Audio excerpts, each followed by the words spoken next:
সময়ের চাহিদা অনুযায়ী টেলিকম খাতের লাইসেন্স সংস্কারে কাজ শুরু করেছে বাংলাদেশ টেলিযোগাযোগ নিয়ন্ত্রক সংস্থা।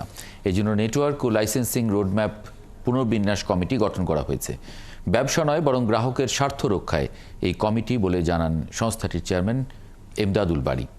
মঙ্গলবার রাজধানীর আগারগাঁওয়ের বিটিআরসি সম্মেলন কক্ষে সংবাদ সম্মেলনে বিটিআরসি চেয়ারম্যান বলেন, দেশের টেলিকম খাতকে সুস্থ প্রতিযোগিতা ও সহযোগিতা বান্ধব করতেই গ্রাহক, ব্যবসা, সরকার এই ত্রিভুজ অংশীজন নিয়ে সংস্কার চলছে। এক্ষেত্রে বিদ্যমান লাইসেন্সিংয়ের রূপান্তর, টেকসই বিনিয়োগ নীতিমালা তৈরি এবং রেগুলেশনকে বড় চ্যালেঞ্জ হিসেবে দেখছেন তিনি। মার্চের মধ্যে এ নিয়ে সংস্কার প্রস্তাব দেয়া হবে বলে জানায় বিটিআরসি।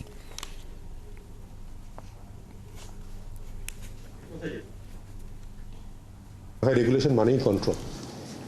এই জায়গা থেকে আমরা কালচারাল চেঞ্জ যেটা করতে চাচ্ছি, যে রেগুলেশনের মানেই যে শুধু কন্ট্রোল না, এর মানে যে also facilitation, sponsoring, etcetera etcetera. এই জিনিসগুলোকে আমরা লাইসেন্সিং রেজিমে কেমন করে ট্রান্সলেট করতে পারবো, এর উপর ডিপেন্ড করবে যে আসলে এই নীতিমালা কতটুকু টেকসই হবে।